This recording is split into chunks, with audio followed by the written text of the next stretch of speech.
All right. Well, welcome back to the Breaking Ice podcast. My name is Josh Ferguson, and this is, I believe, our fourth episode of the Municipal election series here in Norman Wells.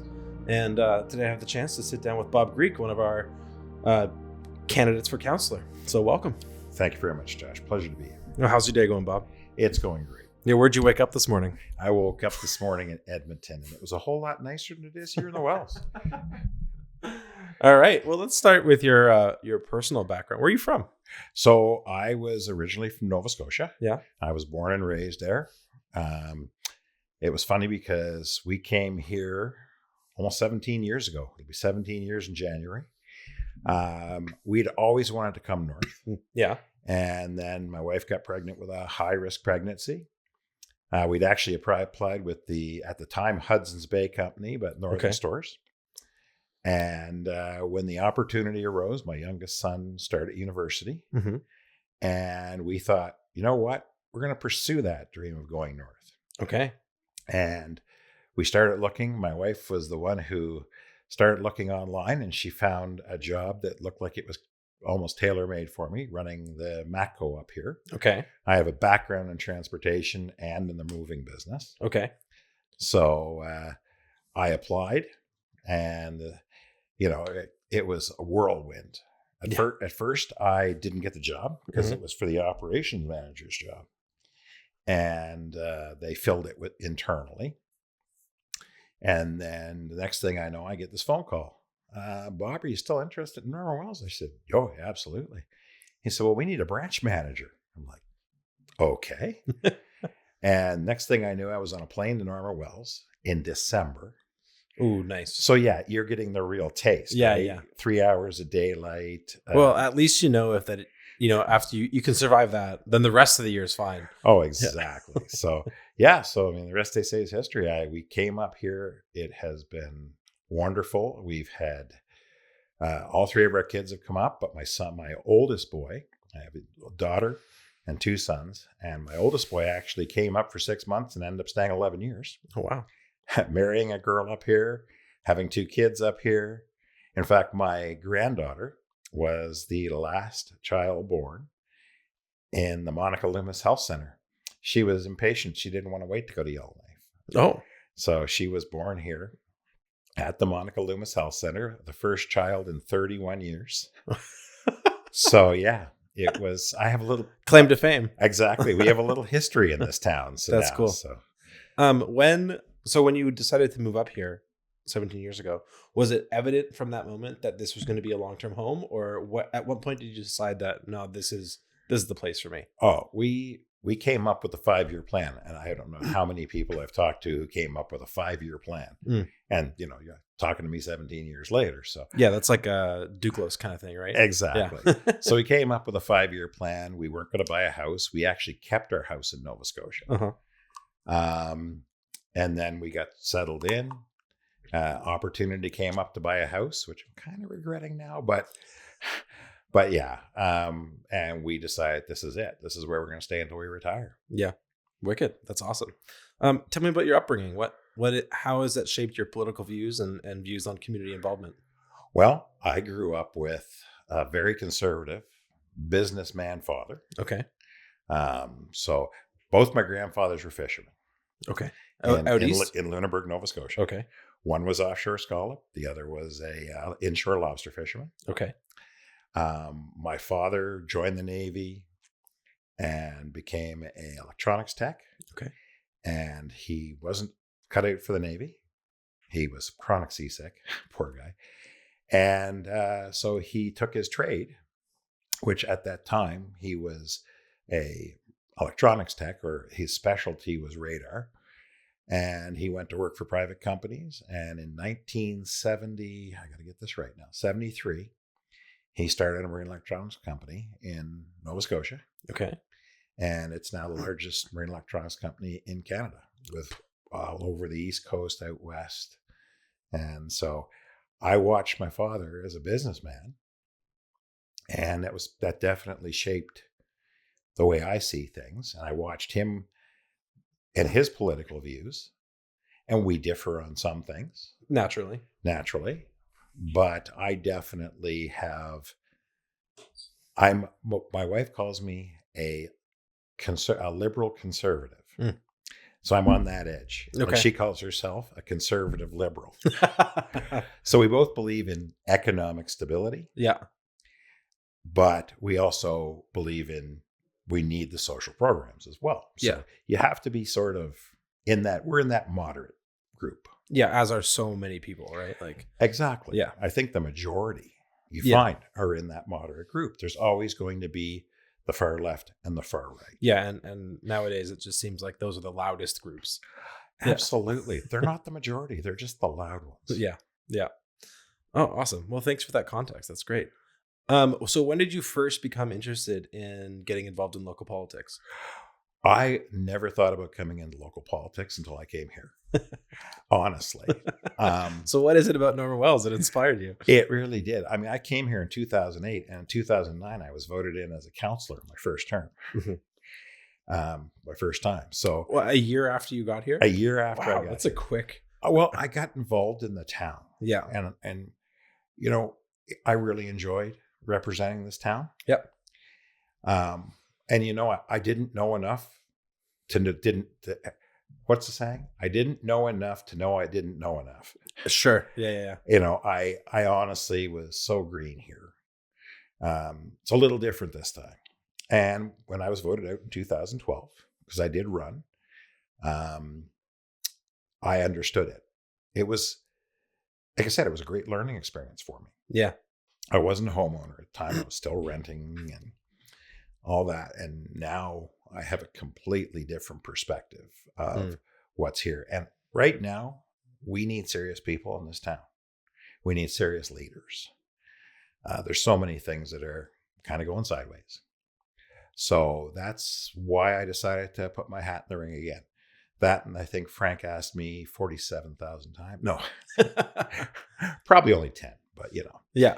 But yeah, I mean, Frank and I used to laugh because if Frank and I agreed on something when we sat on council together, it would be, wow, we actually agreed on something. Oh, you guys had very differing views. We were definitely opposed at times, but on the important issues, we were on the same page. Sure. And if a council is functioning properly, you want people with conflicting views on to be kind of helping guide the ship. Well, that's how you get success. Yeah. It's the differing views creating consensus for the best of everybody. Yeah. Hopefully through that process, you end up pointing somewhere that's more true than otherwise. Absolutely. And this is no different than, any political group. Mm-hmm. You're going to have a certain amount of give and take. And if you're going to be a hard line, you're just not going to fit in. Do you have a concept?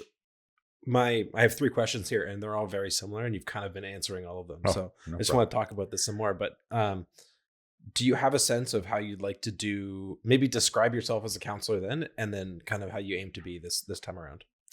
As a counselor then, I was somewhat uninformed, and not that I didn't read my packages or do my research, because to me, that's one of the things that bothers me the most is people that get into council and then they pick up their council package the day of the meeting and haven't done any research. I always believe that when you come into council, you need to be prepared to ask the right questions. The difference is now I know what the right questions are, and that's why I think I'll be a bit different as a counselor now. Again, just experience. I mean, I've been in this town 17 years. I've seen the transitions. We've had so many, with Imperial going to predominantly rotational. It reduced our population drastically. Yeah. It took a lot of kids out of our schools. And that happened around COVID? Or is that before? No, that was before COVID. Okay. So I'm trying to get this right now. I believe it was 2018. There was a pipeline instability at Fort Simpson. So when that happened, we had to shut down. Imperial had to shut down. They couldn't produce any more oil because the pipeline was deemed as unsafe. So for a while, we produced into tanks while they got this field shut down. But we were shut down for nearly 2 years. Whoa. So yeah, for nearly 2 years, we waited while the pipeline at Fort Simpson got approval to do exactly the same thing as they want to do with Line 490, which is put in a safer pipeline instead of being across the bottom of the river, an underground pipeline. Oh, and 490 was damaged or whatever happened to it because it was on the It's bottom a surface, of the river. right? Yeah. So it's a surface line. So at that point, Imperial, basically, we were running a skeleton crew. Of course, that meant all the people moved away. Yeah. At the same time, Imperial decided they were putting the asset up for sale. Well, that's fun. I'm sure that was a really calm time in town. Exactly. So Imperial's putting the asset up for sale. We've got almost no staff here on site. So when they came back, they opted to go with rotational workers because they were trying to sell, and it's much easier instead of having to relocate everybody again. Yeah. So that was a major kick. I mean, we still have I think it's still over 30 some odd houses that are empty, Imperial houses. Yeah. That were all filled and mostly with families. And it's, even though through the 3 or 4 years that I've been here, I've seen a little bit of a return of ESO families. Absolutely. But nothing compared to the original. So. Well, we had no rotational workers, not with Imperial. We did have rotational contractors. Sure. But with Imperial, it was all live-in families. Yeah. And so that really affected the town. It took away, obviously funding from the schools because there was less kids. It made it harder for grocery stores. Like, everything got a little bit harder. And less volunteers, etc. Exactly. Yeah. A lot less in the volunteer side of things too, which was hard. Yeah. Oh, that's really interesting context. I didn't realize that it had been shut down for 2 years. Yeah. Was there generators running at that point, or did you guys switch to diesel for the power corp? It was a combination of both, but we were actually running on diesel because NTPC hadn't put in their new generators yet. See, I was here for the freeze up in 2010 when Imperial went down because the field went down because it was froze up. It was minus 44, 45. And NTPC tried to start their generators and they wouldn't run. We were at 4 hours is the evacuation point for Norman Wells. Without power. Without power. We were at 3 hours, 40 minutes. Whoa. And the only reason that we got back up and running is because Imperial Oil basically bent over backwards. They ran an exterior line to get gas to the turbine to start the turbine to provide power for the town. And wow. It was, I was at the time I was on council, and we had the the Emergency Measures Organization set up. We had warming stations set up at the schools with generators. That's when the town discovered they made a big boo-boo and put all those electronic keys in and couldn't get in to get the doors open to to get the generators out. A lot of learnings came out of that. I feel like humans are the masters of unintended consequence, eh? Absolutely. Yeah. It was funny. Awesome. Well, that's all so interesting. And there's actually a fair amount of parallels to what's going on right now. Very much so. Yeah.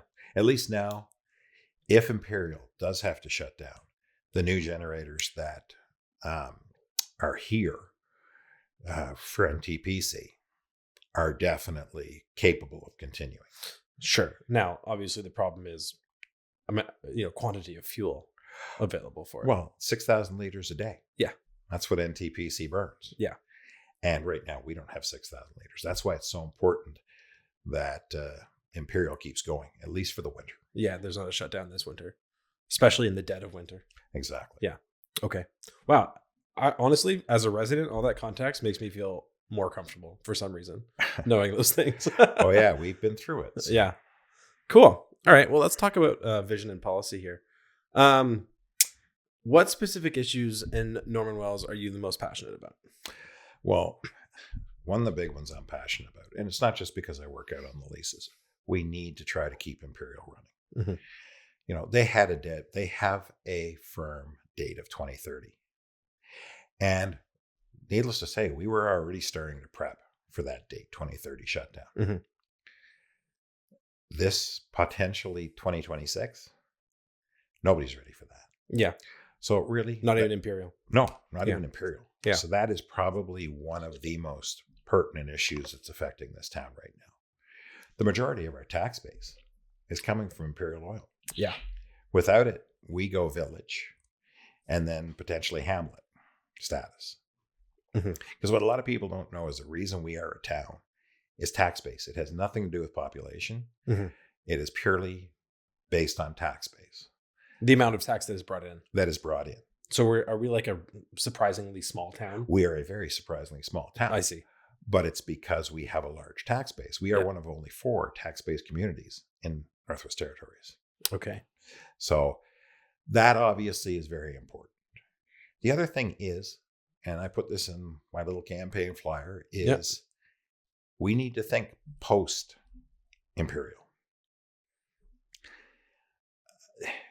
In a perfect world, we develop what's across the river. Yeah. And we become the next Fort McMurray.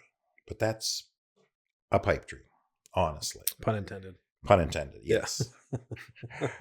Yes, that is a pipe dream. I mean, realistically, in today's climate, and I get it, you know, I'm very environmentally conscious myself, and oil development is not high priority. Though I don't want us to get so anti-oil in Canada that we forget that we still are going to need it and we're buying it from... That's the risk, right? Yeah. Is that we end up relying on dictatorships or something like that for our oil. And When we would have one of the cleaner oil industries in the world. We sure would. Yeah. And that's the thing, even a lot cleaner than the bitumen that we're taking out of Alberta. I mean, we have beautiful clean oil across this river. Yeah. But we need to have something. I mean, I brought it up at the meeting, and I know I probably hurt a few feelings, but a road is going to be tied to industry. Yeah. We need the road. There is no doubt. But the bottom line is, if we are a collection of little hamlets up here in the Sawtooth, we're not a high priority to put in that kind of infrastructure dollars. That's pretty serious infrastructure. Oh, yeah. Yeah. So yes, saving Imperial, big priority. But also making sure that we get ways to keep our supplies coming. So if it can't be a road and the barge isn't looking good, then we need to get the government to give us better winter road services. Yeah. I mean, when I first came here, MGM was drilling, Paramount was drilling, Conoco was drilling, Husky was drilling. Our winter road was up to full weight by 15th of January. And I sent my last trucks out of here when I was with Matco on April 4th. And how much of that was related to a longer cold season? It wasn't. It was partly due to a longer cold season, but it was also they were building roads then. So back then. At the forum, you described the difference and how the road is built, and I never thought of that. Yeah. Now we scrape the muskeg, and then that means as soon as it gets warm, it just goes to mud. Yeah, and there must be a significant cost difference in terms of building the road versus scraping the muskeg. Absolutely. Yeah. And that's the problem is back then we had oil companies that were incentivized. Exactly. Yeah. So yeah, we do have a lot of problems here. I mean, I would love to think that we could get through this, but obviously this heating fuel prices right now. Well, that's untenable. I mean, I don't make bad dollars.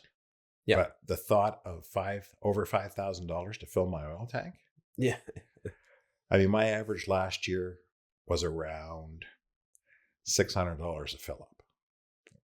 Twice a month. Yeah. Yeah. Around, anywhere from $500 to $600. Yeah. And if you even tell that to anyone down south at those prices, it seems outrageous. Oh, they look at you like, what? So the thought of a $5,000 tank of fuel, yeah, that scares me. Yeah. I mean, that scares me a lot. Yeah. I mean, because I was burning roughly 600 liters a month. And now that's over $3,000 a month that I'll be looking at this winter. Yeah. But now what we do have to remember as well is that is only until the road starts. Sure. Presumably we'll have a dip in prices.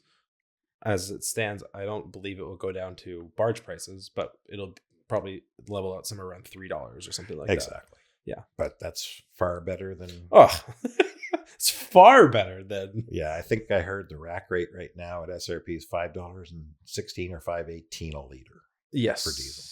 Yes. Whew, okay.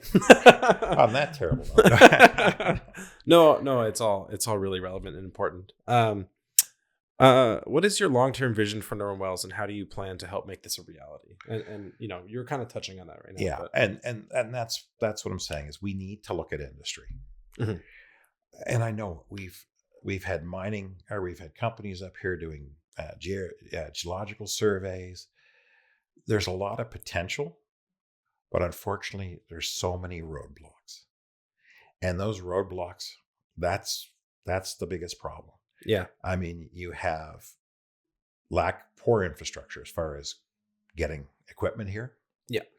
I mean, how many projects in the Northwest Territories, especially or in the Sawtooth, had to be canceled because we didn't get a barge? Yeah, like all of them. Yeah. Yeah. I mean, so many major projects. So we have to come up with some creative solutions, and I don't know what those are, but we have to come up with better ways to get industry here. I mean, I know when Husky was working across the river, when Conoco were working across the river, that was the biggest stumbling block, is they'd have to make hay while the sun shined. They could get in for 2 months of the year on the roads. And so, again, the road is so important to attract industry. Yeah. So it's that double-edged sword. It really is. But the long term, I mean, we need to be looking at post Imperial. And when Imperial closes, it's going to be a long, drawn out process, because firstly, you have to have abandonment. So every well that's in the ground has to be abandoned. That means they all have to be concrete filled, cut off at the top. So every well has to be... So they don't just spew or whatever. No, exactly. So every well has to be properly abandoned. Then you have decommissioning. Mm-hmm. So everything has to be at the plant, and everything all has to be decommissioned. Then reclamation starts. So it's going to be a multi-year project. There's no doubt about it. Oh, probably a decade or so. At least. Yeah. But it's not going to be, suddenly a boom of economy because we're doing reclamation. No, it'll be something, but it's not a boom. And the thing is, the minute that they are shut down, they go from, for all intents and purposes, being a working oil field, which pays great taxes, to being an industrial dump. Yeah, which doesn't pay taxes. Which doesn't pay much taxes.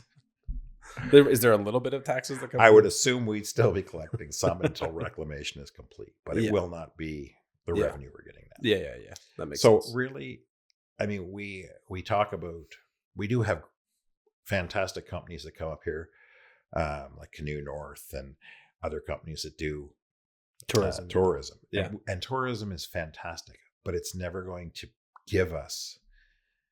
Well, without the infrastructure, it can't. Now, obviously, there are places in the world that do have tourism as their economic base, but those places are much easier to access and have longer seasons for tourism as well. Well, that's it. Yeah. And I mean, we don't really take much advantage of our winter season for tourism. Yes. I mean, we have the hunters in the fall. Yeah. We have the canoers and the outdoor adventures in the summer. Yellowknife has kind of cornered the Aurora. Oh yeah. Yeah. Big time. Again, easier to get to. And again, at that more hotel rooms. Not even enough. I was going to say, I actually flew up here today with Jim from the Heritage. Yeah. And we were saying if he could pick up his hotel and move it to Yellowknife, put it back down, he'd be busy. He'd be full every night. Yeah. Norman Wells is comprised of a diverse population. You have rotational workers, long-term residents, and then kind of 3 to 5 year residents who are transient. How do you intend to balance the needs of all these residents? Well, and that's one, you have to get involvement and inclusion. What bothers me sometimes is you have groups that come in and they stay in their little cliques. Yeah. And we have lost a lot of that sense of community. When I first came here, you didn't, any occasion was a great occasion to have a dance at the Legion. Mm-hmm. We had a St. Patty's Day dance. We had a Valentine's dance. We had, there was always something going on. And we've lost that. That's just not happening. Is that what did that align with COVID? No, that was before COVID. That aligned with that a lot of the Imperial people leaving. Okay. And it didn't just take Imperial people out; it took a lot of people out of the town. Well, yeah, there's a lot of because the supporting industry. Yeah, exactly. So even a lot of the contractors who are local, people had to leave. They just couldn't. There just wasn't work. Yeah. I mean, I work for a contractor for Imperial. We were down, instead of having a 2-person staff, we were down to a 1-person staff. So I was running that warehouse by myself. And it was funny because I had an Imperial supervisor who would come over to help me offload trucks and things like that. But yeah, I mean, that really was the start of the bad times. Mm-hmm. And unfortunately, that wasn't followed far behind by COVID. And yeah, we've been in recovery mode since. So we need to get that community spirit back and get people out and start doing things again. Fairly certain most of the other candidates cited that same kind of thing. My experience here has been since 2021, so I have I didn't even know this place pre-COVID. Yeah Exactly. And I already fell in love with it. It's still great, but I can't even imagine what it would have been like. Well, I can remember my first year here, and it was hilarious because my wife and I were actually living in Kelly McCoy's trailer over on Cannell. Mm-hmm. And we were renting that. And we had just come back from the St. Patty's Day dance. And the two of us standing outside, looking like a couple of Pez dispensers with our heads up and our mouths open, watching the northern lights going across the airport. And I mean, that was probably one of those moments where it was just like, I'm where I need to be. Yeah. This is home. But the other thing is too, it's hard to raise a family here. Like, I came up after my kids were grown. Mm-hmm. But raising a family here with the cost of living in that and the cost of food and, I don't want to disparage our medical system, but one of the things, so my wife has some medical issues, and it was hurt by fractionation of care. Mm-hmm. She saw 19 doctors in 3 years because you don't have a family doctor. Yeah. And that's just another factor in making it hard for people to come up here. Because if you have any kind of medical needs, this isn't a great place to be. Yes. Sadly. Yeah. We're lucky we don't have many medical needs at the moment, but I do have a 1-year-old and a 3-year-old. Yes. So yes, you understand that, you get nervous. Yeah. And especially, I'm 60. Yeah. When you get a little older, you're nervous. The fact that it takes 6 to 8 hours to get a medevac out of here. Yeah, certainly. Yeah, that's a huge issue for a lot of people and something on the forefront of their minds. Exactly. Yeah, it really is. And I feel a little bit betrayed because when I was on council is when we approved the new health center, and we agreed to put in the infrastructure, and we had the director of Sawtoo Health and Social Services sit in our council chamber and tell us that with the new health center was going to come a full-time doctor in Norman Wells, or in the Sawtoo, but a full-time doctor. And that never. Lo and behold. Checks in the mail too. Yeah. So our next topic is governance and leadership. So define what leadership means to you in the context of municipal governance. One of the biggest parts of leadership in a municipal government is obviously looking out for what is best for our town. Mm-hmm. And that means we have to really work with the territorial government. We really have to work with the federal government. And unfortunately, it was one of the weakest links when I came here and when I first sat on council. And what really bothers me is the Canadian government has made anywhere from 50 to $100 million a year from this oil field. And when we were shut down because of a pipeline leak years ago, back in, we had to bring in a propane air mixer, because that's when we were all still on gas. Oh yeah. In town. So we had to bring in a propane air mixer. It cost us $400,000. We declared a state of emergency because we were going to be without heat. And the turbines were on gas. Yeah. Yeah. So we went to declared a state of emergency. We went to get federal funding and territorial funding, and we were told, "Now you have reserves, use those." So we were basically, we were out $400,000 of our reserves, which sure would come in handy now. Yeah. But so really working with the other governments is important. Keeping the focus where we need to keep the focus. We heard at the council, and it wasn't part of the agenda, and that was just like providing for the youth and the kids. So yes, we need to keep those focuses. We need to keep our recreation strong. Mm-hmm. We need to keep our infrastructure strong here in town. We've had some great strides. Like the chip seal was a fantastic thing. Finally getting good roads so that we weren't putting more. So what we were using was DL10. Is that beet juice?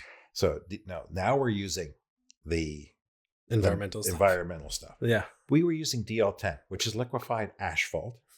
One of the first things on the SDS, if you look at it, keep away over 100 meters away from a body of water. Yeah. Perfect. Yeah. And that's what we were putting on our road. So, I mean, we did it. We've done a lot of kept the dust down, though. Oh, kept the dust down. Great. But yeah, so I mean, there are things that, we need to keep that infrastructure here in town. Mm-hmm. But again, so much of what we can do in this town depends on tax revenue. Yeah. And as a homeowner, I don't want to pay more taxes. Yeah. I honestly, I can't afford to pay more taxes. Yeah. And so, we have a good town staff. Our public works seem to be doing a very good job for us. Mm-hmm. We're not going to have that money to continue to have those type of services. Without Imperial. Without industry. Yeah, it doesn't have to be Imperial specific. It doesn't have to be specifically Imperial, but we need industry here because that's what's going to keep paying the bills. Yeah. So yeah, from a leadership point of view, we need people that are going to look at what is absolutely in the best interests of Norman Wells and our partnership with the Land Corporation mm-hmm. and SSI, because we all have to work hand in hand. If we're going in opposite directions, nobody's going to win. And that's what scares me, is it's starting to feel like there's a tug of war instead of a team.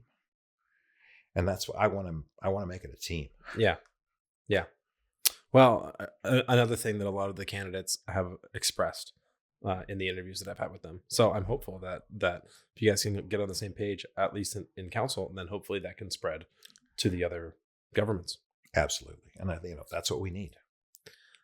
How do you handle personal conflicts in a professional setting? You have to be calm. I that's one thing I can say I'm better at now than I was, when I was younger. I think to a certain degree, age seasons you a little bit. Mm-hmm. So you're always going to have conflicts. As I said, Frank and I used to laugh because we were a lot of times on the opposite sides of issues, but we always got along. And that's the thing. If I don't have to agree with everybody. Yeah. But you still have to be civil. Yeah. Name calling, that just doesn't work.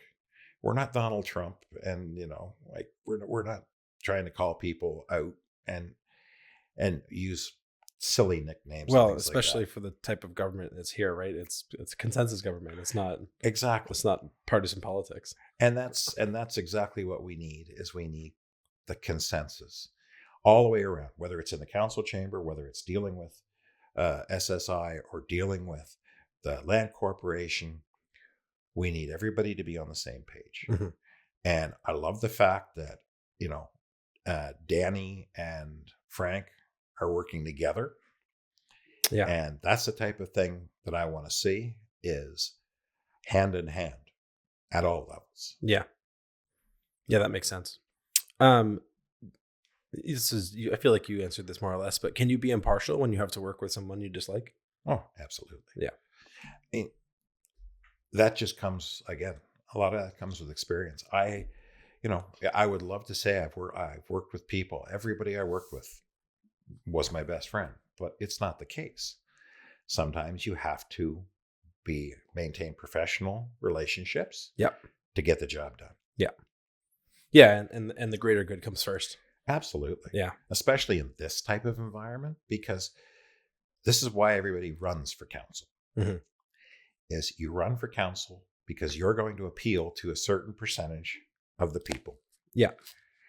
And so if you're appealing to a certain group of people, the person beside you might be appealing to another group of people. So you're going to have some differing views or differing agendas. Yeah. But that's part and parcel of teamwork, is just taking all opinions and coming up with the best consensus. Yeah, that makes a lot of sense. And like you were saying before, you want differing opinions, because then you can lead to, just because I have an opinion doesn't mean my opinion is correct. Oh, there were issues that I brought forward when I was on council that I was defeated 6-1. I wanted to put an ambulance in Norman Wells. I wanted to make it part of the fire department. Yeah.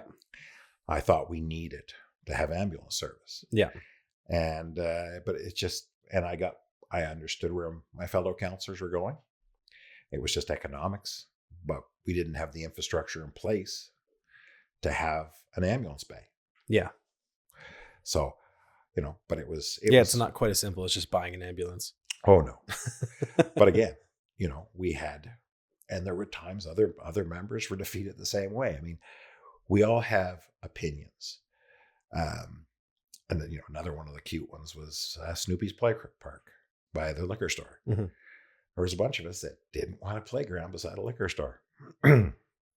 So, you work back and forth, and, at that time we put in all those playgrounds, and I was proud of that. I was proud to be on that council. Well, they're used well. They are. Yeah. And, every time I see them and see the kids out behind the school playing on the playgrounds that we put in, I'm happy. It makes me happy. So you take your wins and you take your losses. Yeah, fair enough. What do you bring to the table in terms of working as a part of a team during a crisis? And you have an idea of what the kinds of crisis that Norman Wells faces. One, I have a level head. Mm-hmm. Two, I have a massive amount of logistics knowledge. I have been in the logistics industry basically most of my working career. Yeah. So, one of the things that I did when I went out to Imperial is immediately save them hundreds of thousands of dollars, just simply because I had solutions for some of the problems they were having logistically. I want to bring some of that logistics abilities to the town. Yeah. And I'm pretty darn good at coming up with creative ways to get things here. One of the things that, like I said, as far as that goes, that's one of my strengths that I think I can help, is I can utilize my expertise. And I'm a reasonably good listener. My wife would differ, but but yeah. So that's where I see myself in the team part of it. Nice. Our next topic is community engagement and representation. I got 2 questions here. How do you plan to involve residents in the decision-making process? That's been a hard one ever since, because of course everyone's invited to come to an open council meeting. Yeah. But you're lucky if you see 2 or 3 people. Yeah. Sometimes you see nobody. we've tried having committees of council, and you end up not meeting quorum because you'll get people signing up and then they leave, or they lose interest. You mean people signing up for the committees and then not showing up for the meetings? Not showing up for meetings. So and quorum is a majority. Yeah. Correct. So you want to get people involved, and how to do that has been an age-old question here in town. Yeah. I'm not a Facebook guy. And so much of what we do in this town rotates around Facebook. I laughed because when I got the invitation for the forum, it was because someone mentioned it to me who saw it on Facebook. And actually there was a note on the bottom. If you know a candidate who does not have Facebook, please tell them. Exactly. So I found that kind of cute, but it is a good method of communication. Organizations like yours, companies like yours. Yeah. If we can get people watching, or, at least getting involved. I had more comments from the YouTube video, or the video from Council Forum, than I did from Council Forum. I had people coming up to me in Town Square. From the one that we from the one you guys put on, and coming up to me saying, "Oh, I saw the video. You did great, Bob. Thanks." Or yeah, it was really cool to be able to hear.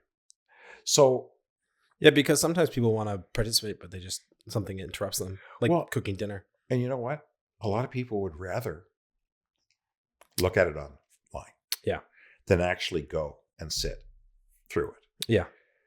And we had great participation. I was really pleased. I was nervous at first because it looked like it's pretty empty in the first couple minutes. And then all of a sudden it was just like a flood of bodies came in. I loved it. Yeah. But to hear that people are taking the time to go on and see that. I think they had something like 250 views or something like that. And in a town this size. Yeah, that's like half of the people. Exactly. Yeah. So to me, that is wonderful.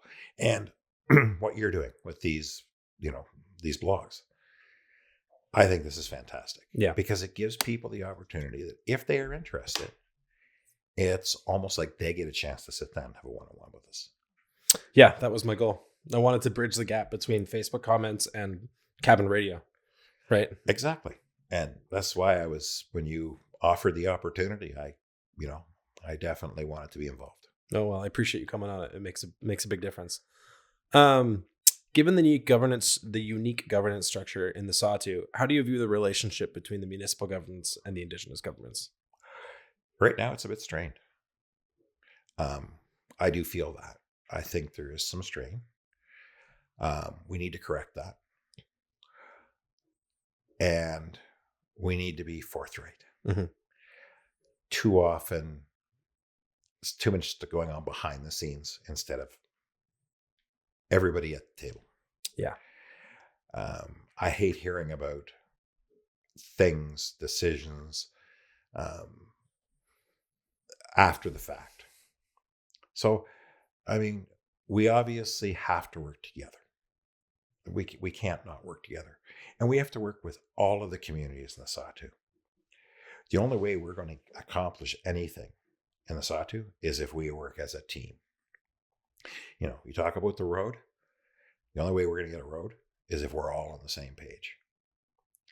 So I think it's utmost important that we work with all of the communities, the bands, the corporations, to become one functioning body.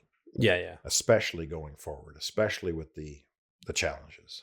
I was listening to a podcast recently, and they were talking about how, times of prosperity and kind of having enough allows people to kind of be more fractionated, because you don't have to focus on like the core issues, and you can kind of nitpick more. That's so true. Yeah, it really is, because when it's great, it's really great. Yeah. I was talking to some old timers here, and when Imperial was at their booming, money was flowing. At one point, while I was here, just before that pipeline instability, Norman Wells was the wealthiest community in Canada. Wow.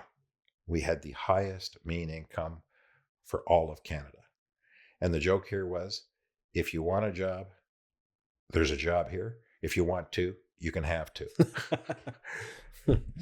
Coming from again, probably not having enough residents to fill all the positions. Oh, exactly. Yeah. I mean, I myself, when I first got here, I got suckered into becoming liquor inspector.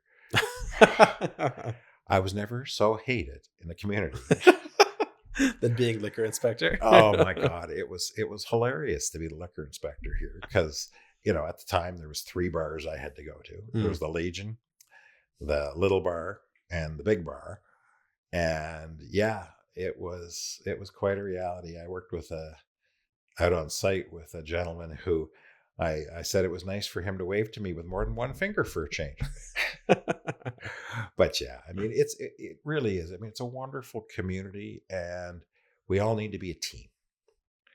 And fractionation is not going to work right now. Yeah. Nobody's going to win.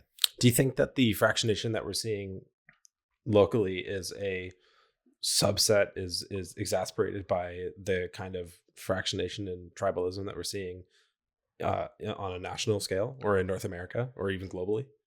I think it's a big part of it.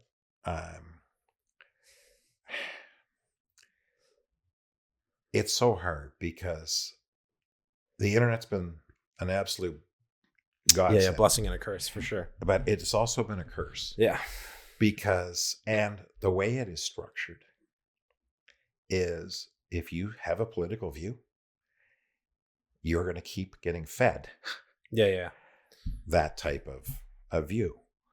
So, I've fallen in the YouTube rabbit hole more than once. Yeah. Well, immediately the next time I log in, it's basically trying to show me everything that I looked at the day before. Yeah. And that happens with the politics as well. And we have a lot of, so in the absence of fact, rumor becomes dominant. And I saw that, like one of the Facebook comments that somebody showed me, and it just irked me beyond belief, was a comment made in this town saying, with everything going on, why is Imperial Oil doing a beautification project on the bridge? They're repairing the Upper Bosworth Bridge. So that's the one that leads out to go to the cemetery. Mm-hmm. So now people are diverted and they have to go through the lease, which they've set up the detour signs and made it. But they call it a beautification project. The bank is sloughing away. The bridge could collapse. It's far from a beautification project. It's absolutely required. The frame of the comment was misguided to begin with. So exactly. Yeah. So they didn't have the fact. So they made an assumption that we're doing beautification projects. And that's the problem. Like right now, everybody is on tenterhooks wondering what Imperial's decision is going to be, including those of us out on lease. Yeah. And we don't have answers. So the town doesn't have answers. And that is frustrating. Yeah. They made a statement. They're very clear. 2026, if we don't get this line in. And it's purely economical. Yeah. Because they need, for the cost of the line, they need that much running time to recover the costs and still be profitable. Mm-hmm. I get it. It's math. It is. It's just simple math. Yeah. But they are looking at other alternatives. At least they're still looking. Yeah. Yeah, they could just throw up their hands. And they could have made that initial decision immediately and said, you know what? 2026 is our date. So I'm not rushing a result right now. I'm not rushing an answer because a rushed answer is going to be a bad answer. Mm. I would rather they take every potential, look at how they can get us through. Yeah, that makes sense. Couple questions about economic development. Should the town play an active role in supporting the business community? I think we have to. I think we have to support the business community. Absolutely. But within the confines of what we have the ability to do as a town. We need business. and we need business to flourish. Yeah. Again, if we can get some form of a major industry to come here, then we'll definitely be supporting as much local business as we can to support that industry. It's very hard when there's such a small market base. I've been in business, and when your market base is limited, there's only so much growth you can have. I mean, it's why Manitoulin is no longer in Norman Wells. Yeah. I mean, they started in Norman Wells. Matco started in Norman Wells. And, and then they sold to Manitoulin. And again, another one, Manitoulin, big company. And they only looked at dollars and cents and said, okay, we'll just close. Yeah. It's not worth it. And that's the problem, is big companies, they look at it from a purely, mathematical point of view. So helping to set up small business, like we do need some small business back in this town, but we need industry for that small business to support, and the people. And with industry comes population. We'll start filling houses again. Yeah. Instead of our housing prices, as a homeowner, I've watched my housing price go down. I don't like that. Nobody likes that. No. If Imperial closes in 2026, I'm probably going to be at $100,000 in the value of my home. That hurts. Yeah. And on the other side of that coin, people who want to come to this town can't find a place to rent. Yeah. It drives me crazy. And the rents are high. Yeah. And with these oil prices, I mean, what are landlords going to do? They have to put up the rent. They can't absorb it. Yeah.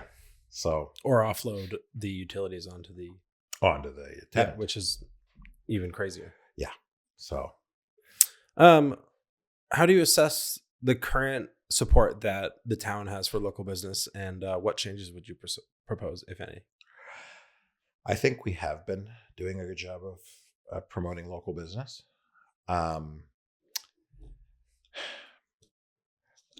Frank touched on this at the council forum, like potentially some tax breaks. I think that's one of the things that we can do as a town. I would love to see anything we can do to encourage more tourism-based businesses coming here. Yeah. I'd heard some great ideas during my time here of setting up a snowmobile excursion type of business. Because let's face it, we have some fantastic trails. Yeah, pretty epic. So, those type of businesses, I say we do anything we can to try to encourage more winter tourism, cross-country skiing, things like that. Anything we can do to promote green, economical businesses, I'm all for that. And that's the direction I'd like to see things going. But again, we need to have... You need industry as the backbone. Well, we need something to anchor it. Yeah. Absolutely. What is your biggest strength as what that you bring to the table, just personally? Experience. Honestly, I lived out east. I came here for the same reason most people come, either to out west or to Norman Wells. I came here because economically out east was very difficult. 15% sales tax on everything you buy. And it was living paycheck to paycheck. I hated that. Yeah. I hate the fact that we're heading that way right now, where people will be, having to make decisions of bills. What am I paying? Heat. Yeah. So experience, again, I've got lots of that. I've been working since I was 18 years old. And so I want to utilize my experience. I want to utilize my calm head and my ability to negotiate with people, like my ability to deal with people. I think that's going to be very important in this coming council, is how we address all the issues in a calm, forthright manner. Yeah. And sometimes you have to agree to disagree. Yeah. And not make a fight out of it. What's your biggest shortcoming What's your biggest area for growth? For me personally, Yeah. listening. Yeah, that's sometimes I tend to get an opinion in my head, and that's one that I'm going to work on, as hopefully as part of this council, is listening to all opinions. Yeah. Because, as you said right off the start, we are a varied community. Yeah. So if you're not willing to listen, you're never going to go forward. Yeah. Yeah, that makes sense. All right. Our last topic is current issues and just a kind of a wrap up. But I've asked all the other candidates this question. What is your opinion on the recent SSI decision, and how do you view it affecting Normal Wells? Well, I don't know enough of the basis for their decision. But the decision is obviously could potentially kill the town. Yeah. There's no doubt about that. We needed Imperial to get through to 2030. Yeah. So that we could transition. Yeah. If we don't have that, it's going to be very, very difficult. So do I respect their decision? Absolutely, because it's their decision. Do I agree with it? Absolutely not. Yeah. I spoke to a Fort Good Hope resident who now lives in Norman Wells. And he says he's had some heated debates with the fine folks in Fort Good Hope because natural seepage has been running into this river for millennium. Yeah. And he actually to this day took people in his boat and took them down the river and went, that oil didn't come from Imperial. That's coming out of the riverbank. Mm-hmm. So to try to blame every bit of oil in the river on Imperial oil, it doesn't hold water. It doesn't hold water. Yeah. So they may test water upriver and find oil. That oil's been there. Isn't that part of the name? Legally, or I can't say it properly. Isn't that where the oil is? Where the oil is. Yeah. And it's been that way for, like I said, millennium. Yeah. So that's part of the problem is you can't hold the safety standards that Imperial go by are very, very high. And, somebody was up in Good Hope and they were told, oh, don't drink the water. It's contaminated. Well, the water that they treat? Yeah. So the release out at the site was produced water, which basically is very brackish water. Uh-huh. It was 55,000 liters. So if you do a little bit of math as to the flow rate of the river, the amount of water, that basically would be like an eyedropper into a 10-gallon jug. And on top of that, by the time they woke up in the morning, that had already passed them and that was on its way to Inuvik. Mm. So, you have to put perspective. So they heard there was this 55,000 liter release and they assumed that everything's contaminated. No, it was literally a drop in the bucket. And it with the flow rate of the river, it was long gone. So it really didn't affect anything. But again, in the lack of factual information, the rumor mill takes over. Yeah, exactly. For sure. What do you believe will be the biggest challenges for Normal Wells over the next 6 months? Well, the biggest one is going to be cost of living. I mean, how the average family is going to afford to put fuel, oil in their tank. Yeah. Keep their house heated. Afford groceries. I said this before. My hat is off to Buffalo Airways. Yeah. I actually made a phone call because the rumor mill was, oh no, it's being subsidized by the government. So I actually made a phone call to the manager. And he actually laughed. He said, no, we don't get a penny. Yeah. So I said, well, then what prompted you to come up with this 60 cents a pound air barge rate? And he said, Bob, it was two things. Our 737 was brand new. We just started using it. He said, and I saw an opportunity for us to do two things: keep it busy and help. Yeah. Well, it's such a testament to the ability for private industry to step up to the plate and help. And I don't know if it's just like the way people think in Canada or whatnot, but so often people just think that it's the government that's helping. And that's what bugged me so much.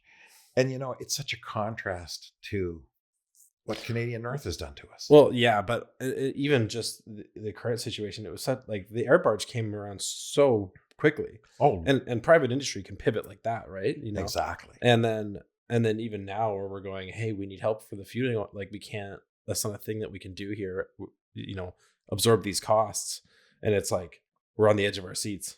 Oh, every one of us is on the edge of our seats. Yeah. I mean, and it's not like they could just throw some money towards the businesses. Like that's not going to solve the problem. No. That's arguably barely the problem. And that's, like I said, that right now, that's really our biggest challenge, is just to get through the next few months. Yeah. If we can get to February and start getting trucks in here, that'll be a huge help. It's going to help immensely. Now, you said, you're right. We're not going to see it come back down to barge rate. Whatever. But hey, $2 off. Yeah. $2.50 off. I'd be a happy guy. Yeah. And it's the same thing with gas. I mean, gas for the vehicles. Yeah. And no one's even talking about that because the heating fuel is so much more prevalent. Yeah. Not everyone has to buy gas. Everyone has to buy heating oil. Oh, yeah. We have to keep our houses heated. Yeah. And it's not like we have the alternative to start plugging in electric heaters. No, that's not going to cost anything cheaper. No. I mean, that was one of the things that people said, when we were looking at greener ways, when we had to switch from gas to diesel. Yeah. Everybody was looking for greener ways to do it. Yeah. Daryl McGregor, who used to run GTS here in town, he wanted to put turbines in the river. Mm. He said we could produce enough electricity, but there's only one place you could do it, and that's at the ramparts. And wouldn't the ice be a huge problem for all that? Well, that's why I'd have to do it at the ramparts, because it's because it stays flow. Open. Interesting. Yeah, there's enough fast flow. A power plant right there that they could produce there. But we were looking for every option, because at diesel rates, you can't plug in an electric heater and expect to save 1 penny over. No, it's like buying an electric car and thinking that, but if your electricity is generated by diesel, it's basically a diesel car. For most of us, our biggest power bills come in the summer when we're running our AC units. Yeah. Not in the winter. So, but yeah, like we really do have to do something to help our residents get through this next few months, the cost of living. I mean, that's really our biggest crisis. And again, if Imperial decides to shut down in 2026, that's going to take some amazing hard work and leadership to transition this town. Yeah. And, I don't want to be the one who has to say to half the town staff, I'm sorry, but, we're not going to be able to keep you on because we don't have the tax base to keep people employed. Yeah. And, and then how do we deal with all of the infrastructure issues and things like that? So we have a lot of challenges in front of us, but obviously the biggest one is cost of living. Yeah. Yeah, that makes sense. Are you optimistic for the future of Norman Wells? I want to be optimistic. Yes, I really do. I want to be optimistic. I want to try to keep, if we go into it with our head hung low, we're already doomed. Yeah. So we have to try to be optimistic and work with all the partners involved to give this town a future.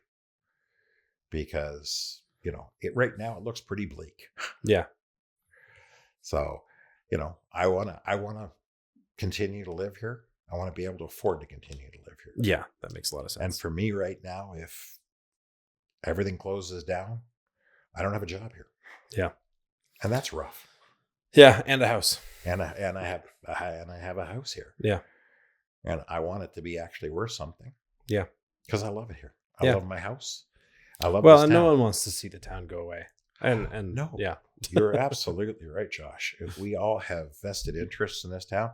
And this town is one of those places that, it's funny. Those that love it a lot. Yeah, yeah. And you have some people that come in that last 6 months and they're gone. Yeah, yeah. Or even a couple days. Or even a couple of days, yeah. So, are you optimistic for the future of the world / humanity? oh, that's such a hard question. Just a, small answer. Small answer. I am optimistic. But again, I know this is idealistic, but we as a world need to start thinking a little more globally and a whole lot less tribally. Yeah, yeah. And that's the problem right now, is we are so tribal. Yeah. I see it in our local politics. I see it in the U.S. politics immensely. And I see it all over. You look at a lot of the elections around the world right now, and it's becoming very fractionated. So I'd like to be optimistic. I have grandkids. Yeah. I want them to have grandkids. Yeah. For sure. Is there anything you want to say directly to the residents? And if so, please use this time to do so. You can look directly into that camera if you like. I would like to. My biggest thing, folks, to everyone out there, get out and vote. Your vote is your right to complain. Honestly. So I want everyone to get out. I want them to vote. I want them to put the candidates in that they feel are going to do the best job for them here in Northern Wales. Fantastic. Bob, thanks for coming on the show. Thank you. Maybe we could do an episode that is not so structured some other time. I would love that. Yeah, wicked. All right. Cheers. Cheers.